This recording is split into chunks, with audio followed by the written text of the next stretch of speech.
What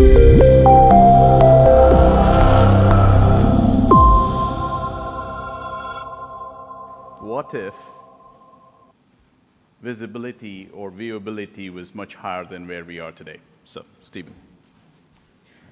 Well, thank you. I have the dubious honor of being the last speaker on the last day, and I would like to say I honestly can't believe you're all here. I really can't believe you're here. 3 nights past 1 in the morning. Some of you I can't believe aren't in hospital given the drinking.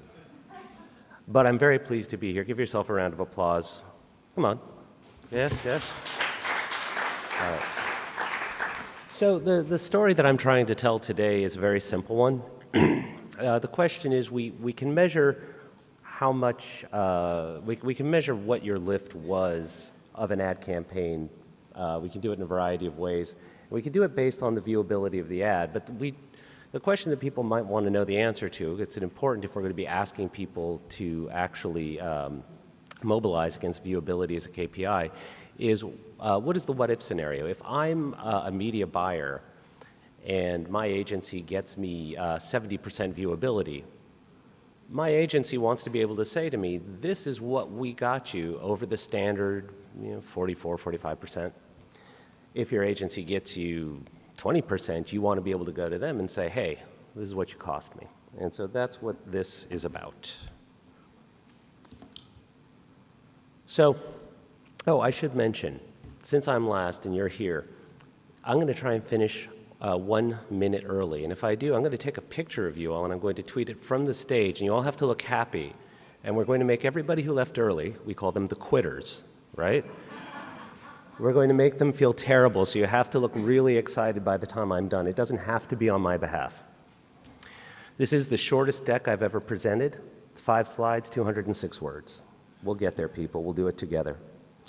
So how do we do it? The principal difference between our methodology and how most people do this is we use regression analysis to determine lift. So we're not separating out formally into I did not see an ad and I saw at least 1 ad. We say, how many ads did you see? I saw 1, 3, 5, 8, 12.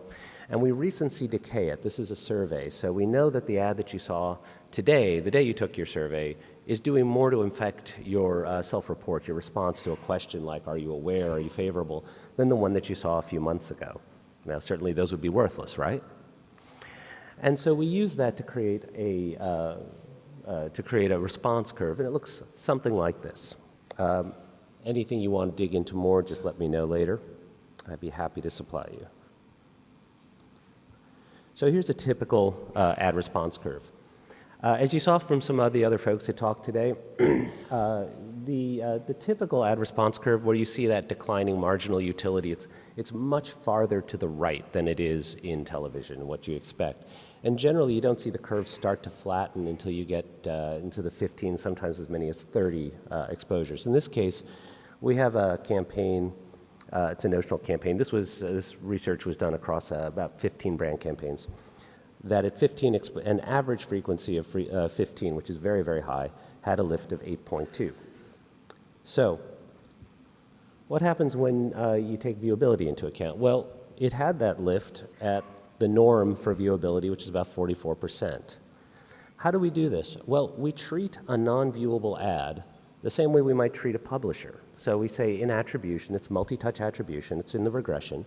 We say, what is the impact of a viewable ad holding the impact of a non-viewable ad constant and vice versa? And so using that, we can say, here's what the valuable ads were providing. And as you can see, this is a slight curve to it. The first set of viewability is more important than the last set of viewability, and this is sort of what I expected to find. You might say that had every ad been viewable, as defined by the MRC, not literally viewable, but viewable, 50% on screen for a second, these data are displayed, that maybe this would have had almost a 14-point lift. Wasn't that marvelous? I was hoping to get a sexy curve. Well, not so much in reality. By the way, we also experimented, as IAD did and others, with using non-viewable ads as a control, but as it turns out, about 1 time in 3 with a statistically significant ad, you do see some lift coming from those non-viewable ads, and it's because it's a rule of thumb. Some ads will do well if you see less than half the ad. Some ads can be sparked very quickly, depends on the brand. So you have to take that into account. So here's a typical ad campaign, usually 2 to 5 exposures. And as you can see, you're in that front part of the curve where it hasn't started to diminish. That looks like a straight line, doesn't it? It's not literally a straight line. It will diminish eventually. But in the area where we see virtually all research, not so much. And what happens when you have a function of a linear, what do you do? What happens when you take a function of a linear function? You get a sad linear function.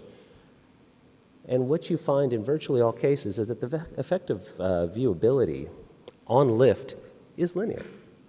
Now, it may be higher or lower. There was a case where Kellogg's did a study where they said 40%, I think it was a 40% change in viewability led to a 75% change in lift. But that's percent change, not point change. And that is very much dependent on what your baseline is. So if you get a 4-point lift off of 5, that's big. If you get a 4-point lift off of 70, it doesn't look so big. But using this method, you are able to determine the what-if scenario. And if you're going to be using viewability as a KPI, if you're going to optimize against it, and clearly you should because it makes a great deal of difference to your lift, there's a way to do it.